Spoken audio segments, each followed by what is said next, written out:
Welcome to Countercurrents. I'm Larry Johnson, and today, with no big introduction, it's Alastair Crooke, everybody's favorite British diplomat, a man who's got vision and a vast understanding of not just the events in Israel and Palestine, but a genuine strategic thinker. And so we're going to get into some of the big picture view of what's actually transpiring today. Stay tuned. Please hit the like and subscribe button. It would be, we're building up an audience, and I'd like to get it up around 100,000, which would be a good goal. Here's Alastair. Okay, I got the recording going. So I was watching you on Judge Napolitano earlier today, and I thought you really had your finger on it with respect to, sometimes we get preoccupied with we're so busy looking at the trees, you don't step back to look at the forest.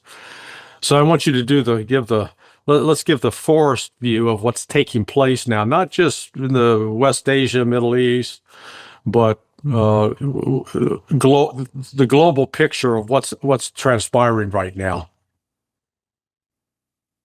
Well, I think we're actually just watching. I mean, this is the perspective from outside of the United States. It's not my perspective particularly, but the general perspective is the world is looking with a certain surprise at President Trump seemingly destroying, self-destructing, and destroying the presidency coming to an end. And so I think really the sort of big picture that I see is that really this is the crossover point. This is really the crossover point. On the one hand, between the effort to maintain the hegemony, because of course, at the bottom, this is always really not so much about Ukraine or Iran, but it is always being about maintaining the dollar position, the dollar hegemony. And so I think that this is the point at which we're seeing the crossover, because the huge mistakes that have been made, the egregious misreadings of the ground, which are almost inexplicable, but these misreading of China, that China would just sort of collapse at the imposition of tariffs on it, and it would sort of give up, and that it wouldn't have any cards to play, that it wouldn't be able to come back and negotiate, that it would be, if you like, just sort of weak. The complete misreading of Russia, that Russia was weak, that it was not capable of winning the war, and that they were, if you like, that Russia could easily be toppled if there was sufficient pressure inside Russia, that then we would have a Western proxy coming in, and it would be the 1990s again coming back into power. And then again, the same sort of misreading in Iran. The misreading in Iran is bad, because clearly both Washington and Israel believed that Iran was just a complete house of cards. That and we saw this very much from that night of the 13th of June, Friday the 13th, when the sort of surprise sneak attack was launched on Iran by Israel. That Trump was clearly involved in. The United States was clearly a unified party. Right. The preparation had been going on for months, not even extending into years. Pre-positioning equipment, preparing Azerbaijan, preparing the Kurds, preparing sabotage groups going in, planning and organizing this operation. It was clearly a very, detailed plan, sophisticated plan. And it had a huge initial success in the sense that it did decapitate key members of the military command and also took out not so, in a completely different area, just assassinated a dozen or so scientists at their home, his home with their families, killing them all. And so they thought, and Trump was at this time, because he was calling a number of people, one after the other, and always saying the same thing. And they say, Israel's going to win, isn't it? It's going to win. It's going to be a great success, isn't it? It's going to be fantastic. It's going to be a showstopper. It's going to be the showstopper. So clearly he was expecting what the Israelis have presented to them. This decapitation would lead to the complete collapse of Iran, that it would just fold and that it would be like Syria. When Assad left Syria, it was like an open shop. You could walk in and take what you wanted from the shop. The doors were unlocked. You could go in and steal anything. And he thought it was going to be that. Well, actually, they got it totally wrong, because actually what it is done was spur a great outpouring of Shi'i fervor of Shi'i identity, and Iranianism, particularly amongst the young, particularly amongst those that, so many in the West have miscalculated and thought, that Iran was just a seething mass of discontent, and that if only they took out, as they hoped to do, the ground, the leader. Let me just interject. Sure. I think what let's call it the Pearl Harbor effect, because prior to Pearl Harbor, the United States, the public opinion was decidedly against getting involved in the war in Europe. After that was viewed as a surprise attack and unwarranted attack on the United States, the unity in America went off the charts. And I think that you're describing the same sort of phenomena has now happened in Iran, correct? Well, absolutely. And, it came at a time a couple of days ago with Muharram, which was, if you like, recognizing what happened at Karbala in the 9th century when the Prophet's grandson was killed by a vastly superior army from Damascus. And he's fought on with a small band of 60-odd men against 3,000, but did not hesitate to continue the fight in the interest of justice, as they saw it, and the interest of Islamic continuity. And so this was, it came just at this moment. And so for many people, for many Iranians and Shi'i, and this is why I was trying to extend it and widen it, I mean, the Shi'i world as a whole started in a sense, and I'm talking symbolically, not necessarily literally, but they saw the unprovoked attack on Iran, the decapitation, the assassination, all of these things, as another Karbala, as another attack on Shi'i, which Karbala was, by the Sunni world, the establishment of the caliphate in Damascus. And they saw it, they see it in the same way. And so it did generate this sort of strong sense, not just the Iranian nationalism, but about Shiism being under attack.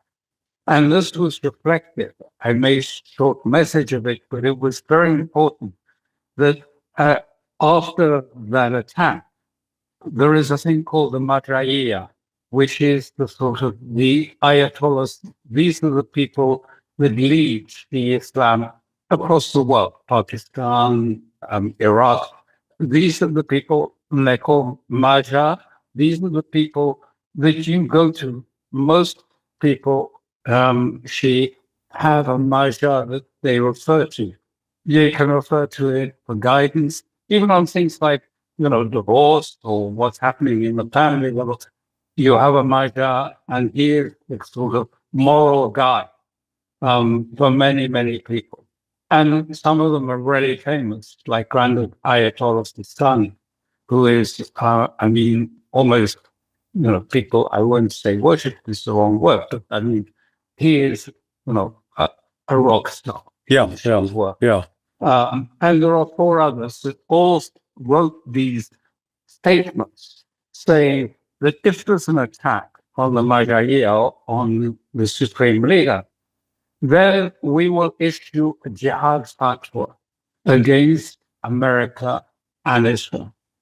And that first person to do that was Sistani in Najaf in Iraq. And his guidance is absolutely respected everyone in the world. So it was actually a real gathering, not just of Iran, but of the Shia altogether. This has coincided with the other aspect.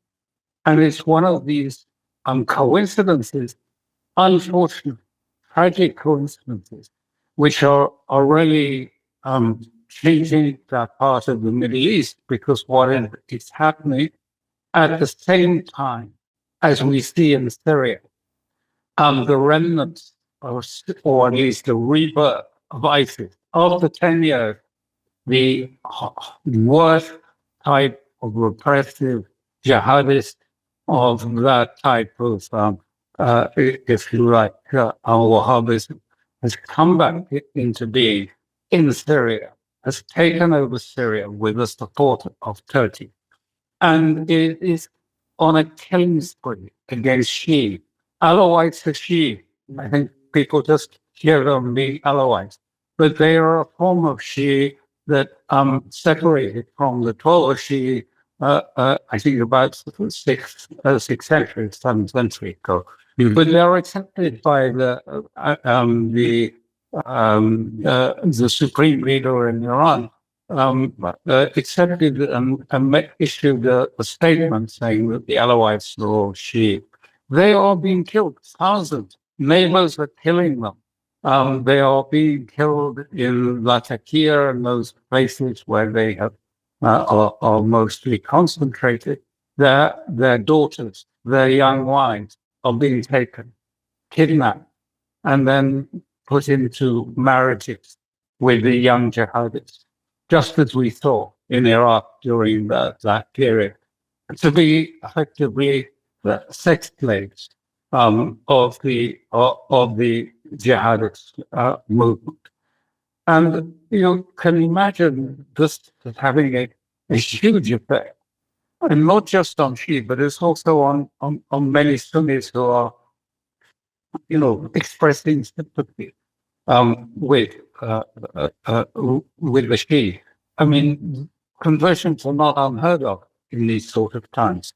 And this is coinciding at the same time, the killings of Christians and Alawites and others in Syria, with the Israelis and with America in the name of the envoy Barak, who is the envoy Syria and Lebanon, who has gone to Lebanon and said, this is the ultimatum you have. You either disarm completely Hezbollah, however you do this. You have to disarm it, or Syria, supported by Israel, will come in and will absorb Lebanon into Greater Syria, al-Sham, as it was called. And Lebanon was part of Greater Syria at one stage. And we will take the northern part of Lebanon, which has always been linked, if you like, to that part Tripoli with Homs Hama, is radically Sunni, very fundamentalist Sunni. We're going to take that and we will disarm, we will kill the Hezbollah. You have the choice. Do it, or we will take Lebanon and dismember it and balkanize it. And that is the choice that you face. That's what he said. It's publicly, you can see it anywhere. And he's calling for civil war. Yeah. He he or just about a majority in Lebanon. Do you, Most of that. do you think he's doing that without coordinating and talking to Erdogan and Turkey, or do you think? Oh, it's done with Turkey. Yes, of course, Yeah. it's done. I mean, Turkey. Turkey is driving. Yeah, because Turkey seems to be really a noxious, malevolent player in all of this, where with respect both to Syria and to Azerbaijan. And to Azerbaijan, because that's the other element to it, where Azerbaijan played an important element in, if you like, being a base for missiles fired during that, on the 13th of June, that attack on Iran, were fired from within Azerbaijan. And aircraft, Israeli aircraft, circled through the northern part of Iran to Azerbaijani airspace, and then took a dive down to the Caspian, where they were able to fire directly cruise missiles, standoff cruise missiles directly into Iran. One of those was the ones that hit the, if you like, the deep meeting place of the National Council, the Security Council, the Supreme National Security Council of Iran, in which were the leaders, in which Pezeshkian was now sort of admitted that he was there and had to come out of one of the exits. It was done in the same way they'd done it in Nasrallah. They destroyed all the advents and what they knew of as the exit point, because Nasrallah actually started it there. They sort of buried and they intended to do the same. Well, what do you think is the foundation, the basis for the relationship between Israel and Azerbaijan, Aliyev? Because again, my understanding is that the CIA, Azerbaijan Baku, represents one of the largest CIA stations. So I'm not sure about bases, but at least a station in the region, because it's there to coordinate, if you will, both going after Iran and going after Russia. Mossad clearly has a presence. I don't know about British presence, but I would imagine it's there as well. Yeah, they have a defense attaché who was posted there about 2 months ago, and he's coordinating much of this, I believe. I don't know, sure, but I think so. Look, you have to, I mean, this, again, Turkey plays a very crucial part in this. And a long-standing Erdogan ambition to create a whole Turkic, not Turkish, but a Turkic sphere, right up into Russia and even to parts of the mountainous area of Russia, where, according to him, Erdogan, this is the origins of the Turkic people. And so Azerbaijan has an element of the actual leadership, which is a very corrupt leadership, which is involved and has been involved in Russia in sort of gangs and crime syndicates and things in Russia for years, and it's known for that. It is, the leadership is more Turkic, if you like, the Turkic Azeris, as opposed to the majority, which are Iranian Shia. So about, I think, 85% are Shia. It's always been a very secular state, but the Shia of Iran are the majority. Azerbaijan was a part of Iran until not so long ago. And so they are very much connected to Iran. But those are the areas of Iran and of parts of Azerbaijan, for example, fought with, of course, with Iran against Saddam Hussein in the Iraq-Iran war. I mean, they've always been loyal. They are all totally Iranian. I just give your listeners just one example, because I've heard Americans who are involved in the so-called Iran program say, Oh yeah, but we've got all these minorities and they hate the leadership and we've only got to give them a chance and they'll take it over. And the areas, I mean, there's like glass ceiling, they can't get up, above this glass ceiling, they're ostracized and and I would say to them, well, there's one really quite famous person who actually writes very good poetry in the Sierra language. He's fluent. I mean, he speaks the Sierra, of course. And he's known more generally as the supreme leader. He is actually a hero. Yeah. Where's your glass ceiling? Yeah. I mean, it is the supreme leader who writes Sierra poetry. So it gives you some sense that, it's not sort of clear cut and cut off and at all like that. So, I mean, I think that Iran has a huge hold over Azeria if it chooses to exercise ability to impose itself. I mean, Azeria is a temple on the map compared to the huge size of Iran. Yeah, I don't know what's the population of Azerbaijan offhand. I don't know offhand. 9 million. So there was someone saying that, oh yeah, Azerbaijan is going to invade Iran to take territory, and I'm thinking, are they suicidal? But they do. But this is. I mean, this is a narrative. I mean, I promise you, this is what I've seen several times in this period with people saying, "Yes, don't you know the Azeri is going to come in and take and invade Iran, and then the Kurds are going to do it from Erbil, and Iran will collapse." And I think, well, I mean, just look at the map. Yeah, I mean, yeah. And this was a province of Iran. I mean, it wasn't. They have roots and depth in that. But the Azerbaijan thing has got another complex thing, which you said is that Azerbaijan has this, as I say, the leadership, Aliyev and so on, are basically Turkey.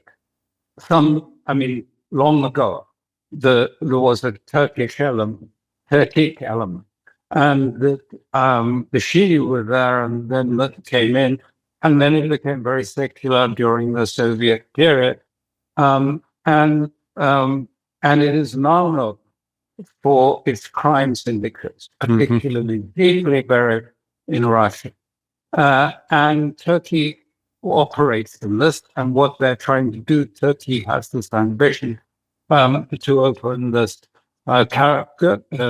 Zantigor corridor. This is a tiny little corridor that goes through Armenia and could link Turkey directly with the Caspian. And that's what Turkey wants opened, and then it wants to go right up into China and extend the Turkic influence into Central Asia. I mean, this is like gold dust to Americans and British based in Baku, and they think, wow, we can use that against Russia and against Iran because, they are like this. But at the moment, Russia is, you've probably seen, I won't go into the details because but they've been thrown out as the areas from Russia. Deeply, there's a purge going on of Azeris from Russia. These are the criminal networks in Russia who've been there sometime. Why?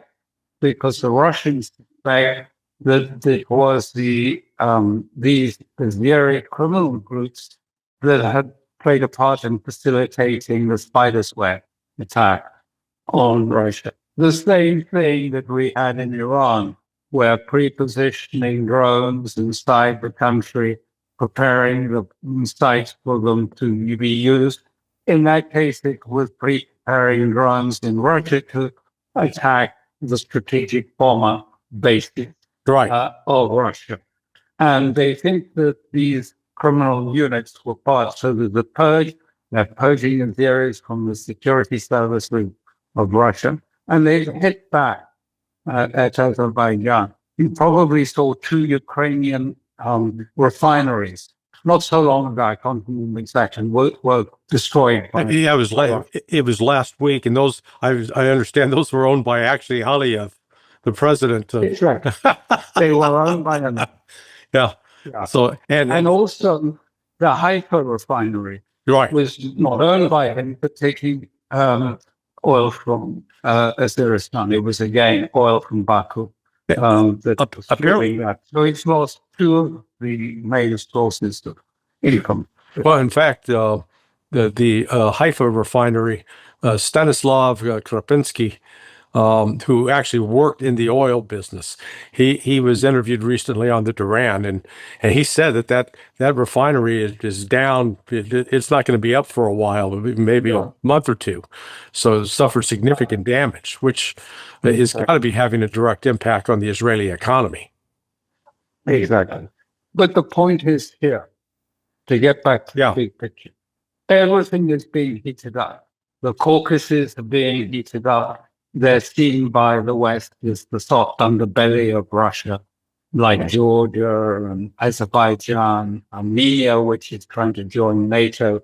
All of this is a sort of soft underbellies. And furthermore, they have the networks inside Russia and the networks inside Iran to a certain extent. We can weaponize these people. So we have this going on at one stage, and we have, if you like, the weaponization of the ISIS element against the Shia of Syria and against the Hezbollah forces in the south. And, this isn't going to lead back to, the Abraham Accords 2.0. This is a nightmare. Because it's Israel and Turkey doing, essentially in Syria, masterminding the attempt of getting Syria to be part of the Abraham Accords, and there'll be meetings going on in the UAE between Shah and the UAE officials, talking about how to leverage Syria. Because what am I talking about? At the bottom line, what it has started is the old sectarian divide across the Middle East, or the Sunnis trying to drive out and weaken Shi'i influence. It's an old, long story, but basically it's still that sectarian. Look, Iran is not going to place its tanks on the front lawn of the Gulf states or do anything like that. What they fear is actually the fervor of Iranian Shias, the revolution. Iran has always had a revolution. That's what they fear. It's not because it's totally alien to their material, hedonistic lifestyle of the Gulf states, where actually people in Iran are prepared to sacrifice themselves literally, and to lose their life even for something that they believe in. It's totally alien to the other part. The Sunnis of those Gulf states are totally sort of preoccupied with the external, if you like, mark of Islam. You want to do it by wearing very pious clothes, and you pray 5 times a day. And if the Prophet said it be this way, it's in the same way. And it's all the externality. Shiism is all about the internal. It's about the transformation of the self and of the consciousness. Well, in fact, this is what they do. Yeah, let me ask you a question. What is annually? There's a ceremony where they parade and they flagellate themselves as what? What is that called? Well, it's enduring assurance that you get that, yes. And that is part of the process. But I saw it, when I was in Kabbalah and things during the pilgrimage down there to the Imam Hussein Mosque. Some of the pilgrims had walked all the way from furthest parts of the region in Iran to come to Kabbalah at the time of the pilgrimage. And people gave them everything. I met families there that said, the boy would say to me, for example, said, my father, he didn't stay in for years to get a new roof on our house. He's just given all the money to the pilgrims. That is, that's typical, and that is the difference, the huge difference. Do you use is that, and that's different from what you see in the Sunni communities? Totally different. Yeah. You see, you go to the Sunni community, you go to the Gulf States, and they're watching Bloomberg. Yeah. It is different. I say, one is externalized.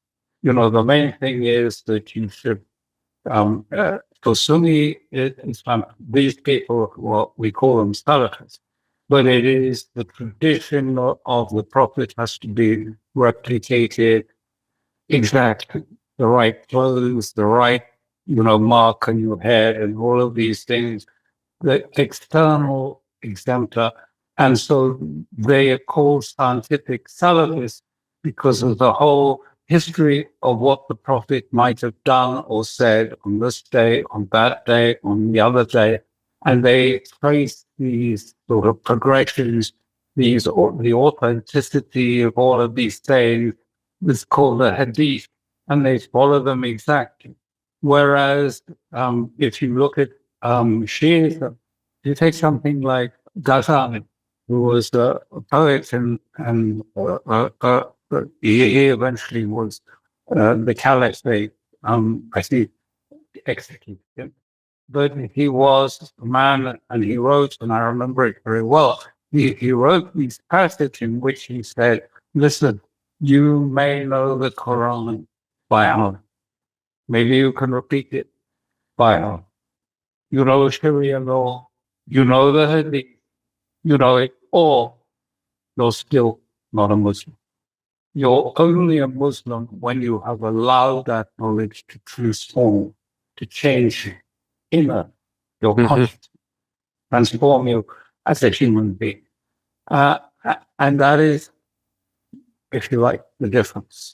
Yeah. In fact, I had one of my readers reached out to me who had been Native American, and he'd converted initially to a Salafist Sunni version, and then I guess I could call it a new conversion experience. He converted to Shi.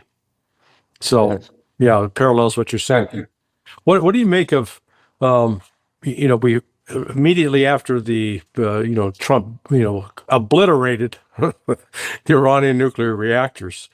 They said, oh yeah, we're going to be talking. We expect to reopen negotiations with Iran next week or the week after, and there's going to be progress on the Abraham Accord. We've seen nothing on either front. Is your view that none of that's going to happen? Something else is going to happen, I think. And what is going to happen, I think it's very important. We're talking today, Monday. I think tomorrow, Tuesday, the European three have promised that they're going to start the process, launch the process for snapback of sanctions on the ground of that IEA resolution that Iran is in breach of the JCPOA. That means that all the sanctions under JCPOA have to be reinstated, and it's mandatory for every United Nations state to do so. And the Iranians said pretty clearly, don't do that. It's a big mistake. And if you try and force us to have the IEA back, and you know the story of what the IEA has done there, most Iranians, what they tell me, and I believe it, is they said that the Iranians come back, the IEA come back to Iran, they'll be killed. They hate them because they believe they were right or wrongly. The Iranians say they have the full evidence that the IEA were precisely identifying the sort of the scientists to pass on to Israel, to Mossad.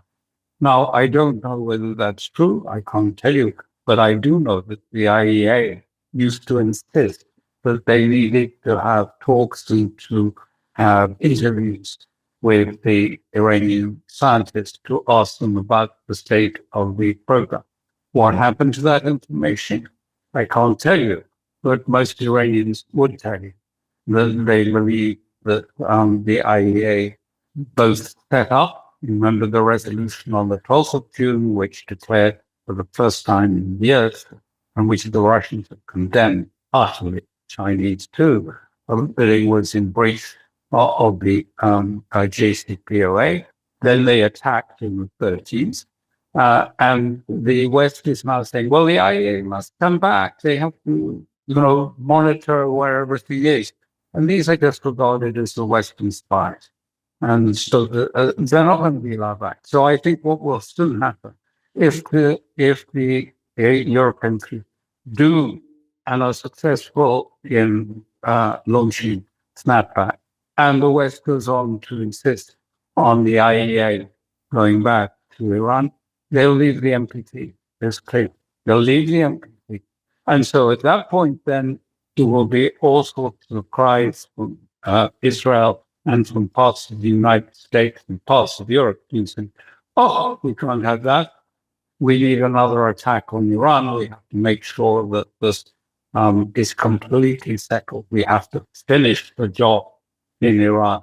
Maybe some of that enriched uranium, wasn't destroyed. We don't know where it is. We can't live with this, not knowing where it is, if it was destroyed or not. We must have the inspection.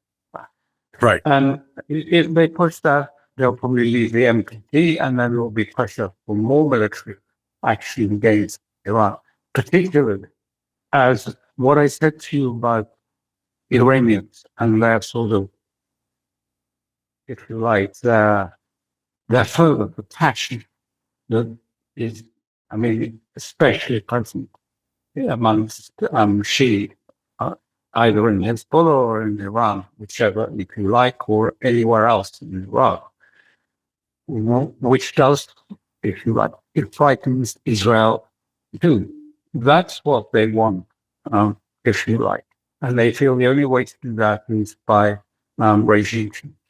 And Abiy or someone of Western state being put in to Tehran to run the government. That's the only way they can feel they can guarantee that Iran will never move towards a weapons process. But that's the underlying story. Well, they're in a different strategic position now than they were compared to 10 years ago, when the JCPOA was signed and they envisioned the snapback provisions, because at that point Iran was pretty effectively isolated, because even Russia and China signed on to it in 2015. But today, I think with Iran's position in BRICS and the growing animus within Russia and China against the West for what they see as this unrelenting attack on them, I think Iran's in a much better position now to weather the snapback than it was 10 years ago. Do you share that assessment or not? Completely. But the first point is that, Iran is going to emerge as a much stronger state in the region. They've demonstrated their strength. And, they've demonstrated, the cohesion in their society. A very strong cohesion. It is going to be the most powerful state in the Middle East. Perhaps Turkey will challenge it, but, Iran is going to be a very powerful player. But I think, again, what I'm saying is that ultimately, Trump and his teams were misreading of Iran for China in Russia and Iran, which is visible to the whole world now, as they see it. And they see it playing out now in tariffs. And they see that these things make no sense. Brazil, whatever it's done. Is that a tariff or a sanction? Or doesn't it matter anymore? These things are having a big impact. For example, South Korea, Japan. They didn't go to the NATO. Right. And these are two of the most important ally of the United States. I mean, there is a feeling that everything is a drift, that the West is there not only erratic, but dangerously untethered and striking out and lashing out without any sort of consideration. So this is why I call it the crossover movement. It's the crossover because they see this as a West that is, if you like, its power is slowly, not immediately, but it is clearly diminishing. And the very process of this erratic inability to read the ground, inability to do any serious, if you like, thinking about how to achieve a relationship with China or Russia or Iran. All of this persuades people, and it accelerates the strength of Russia, China, and Iran acting as a cohesive unit. It is a cohesive unit. It doesn't mean they're an absolute alliance, but they're a cohesive unit. Did you see? Well, I was, before we started talking, I was on with the judge, and he showed a video clip of an interview that Putin had yesterday. I saw. Did you see that interview? And I think that was pretty ominous. I think it was Putin was deliberately putting that out there now on the eve of Trump's announcement tonight about how he's going to get tough with Russia. Where do you think Putin now views any possibility of relationship with Trump or the United States? Is it realistic or unrealistic? I don't think there's a view. There are two separate parts to it. I don't think there's any trust in Trump. He's deceived everyone so many times. Just lie. Look what was the lies that underpinned the attack on Iran. The lies that underpinned what was happening at the spy's web attack on Russia's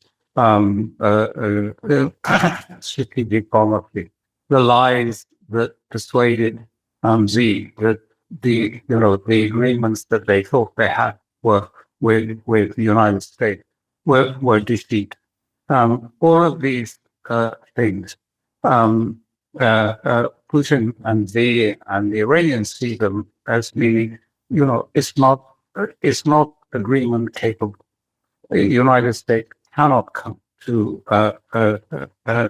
any form of agreement. But they all agree, too, at the same time, there is merit in trying to at least establish a conversation.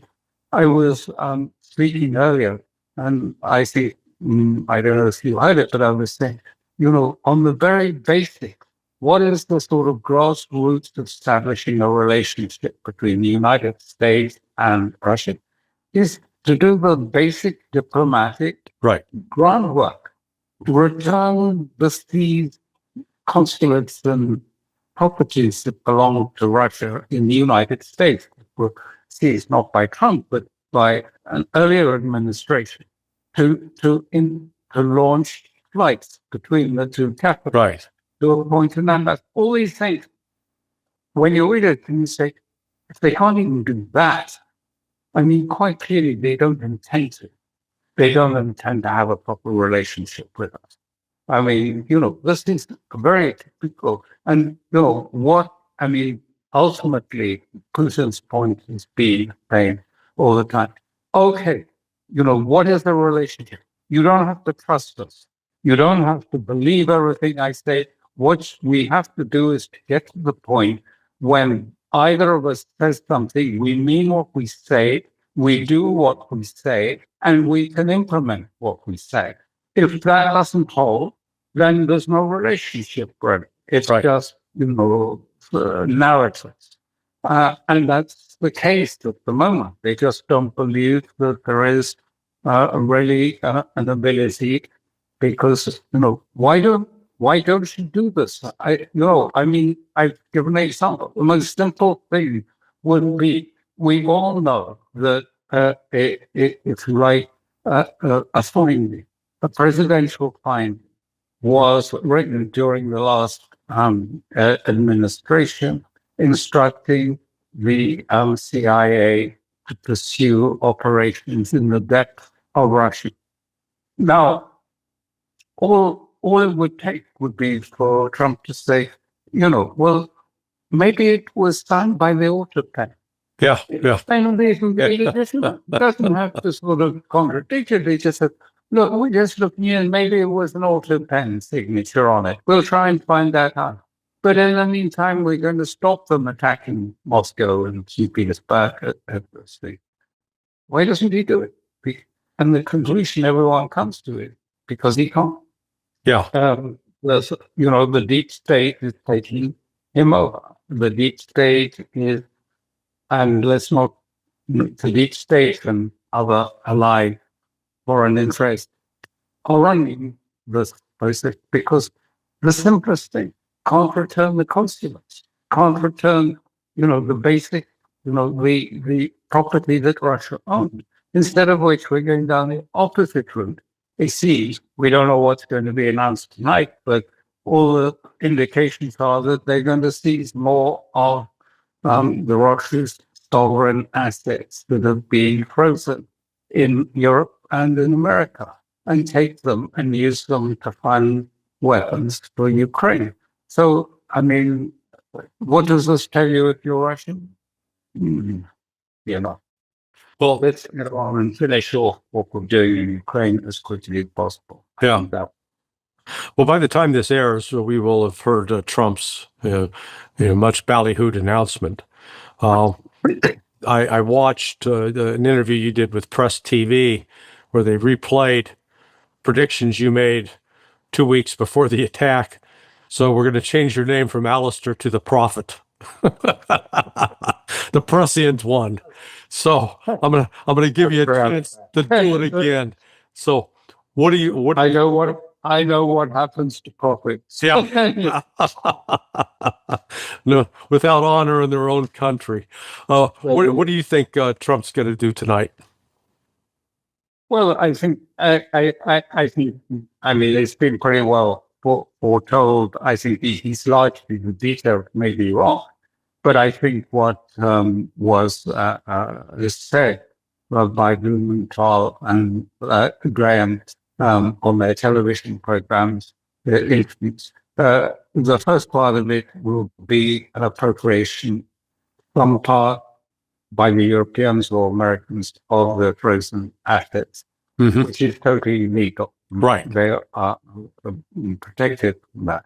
Some of that, and I think this is the aim, to persuade the Europeans to use the legal mechanism to steal these funds, and then to pay America for the weapons it's going to send to Ukraine, so that Trump can say, no, I'm not doing anything. The Europeans are giving the weapons, and they're paying us for them. It's great.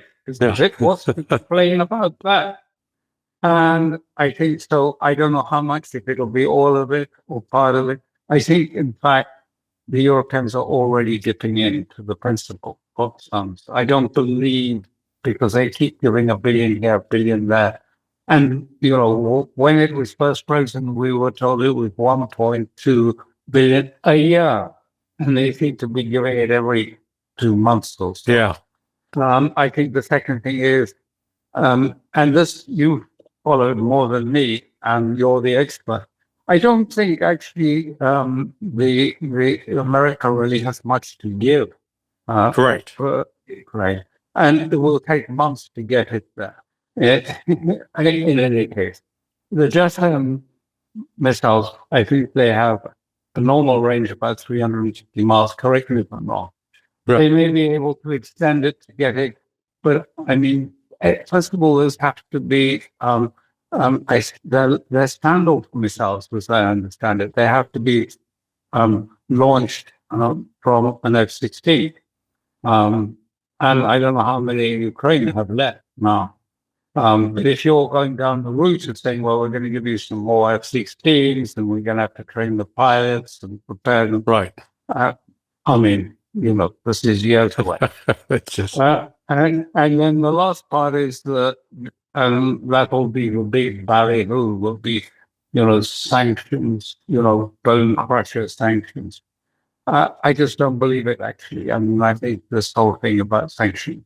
I mean, I'd be surprised if it's at 500, then the US can kiss goodbye the trading system, the Yeah. world global trading system. I mean, it's not going to, it's just ridiculous. I mean, this is just ridiculous thinking, ridiculous sort of speculation.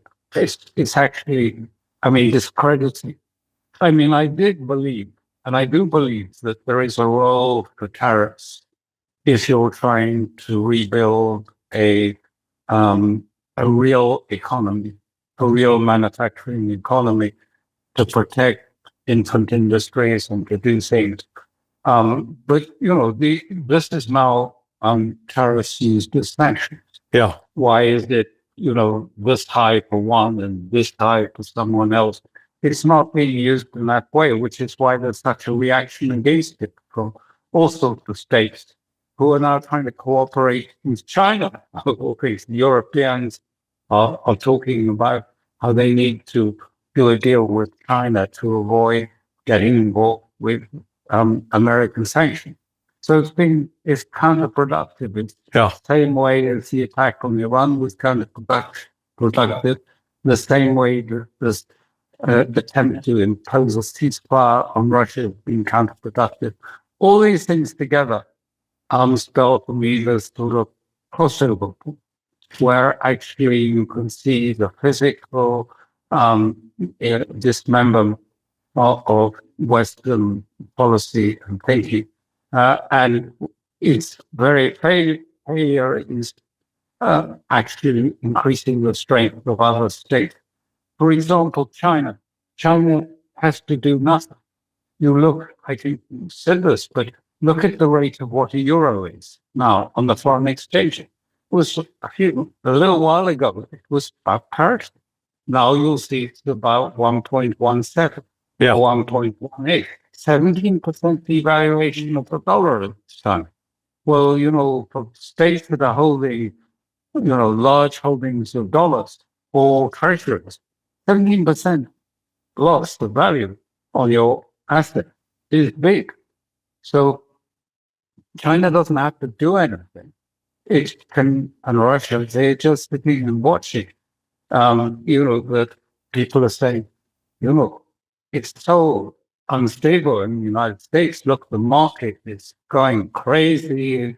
I mean, Trump is blowing, the big, beautiful bubble in the United States with money. He's going to run the economy red hot. It's just a safe place to put our resources. Well, so I think we'll get a lot more people being cautious. Well, I'll close with this. I think we can envision in a couple of years, Russia, China, India, Iran, they'll be giving Donald Trump an award for having done the most to promote and strengthen BRICS. I think in a paradoxical way, you're right. Yes. All right, my friend. Hey, thanks. You're always, people always flock to see your videos because you've got words of wisdom and great insight. And I thank you for sharing it today. My pleasure. Always a pleasure, Larry. You do great work. Thanks, my friend.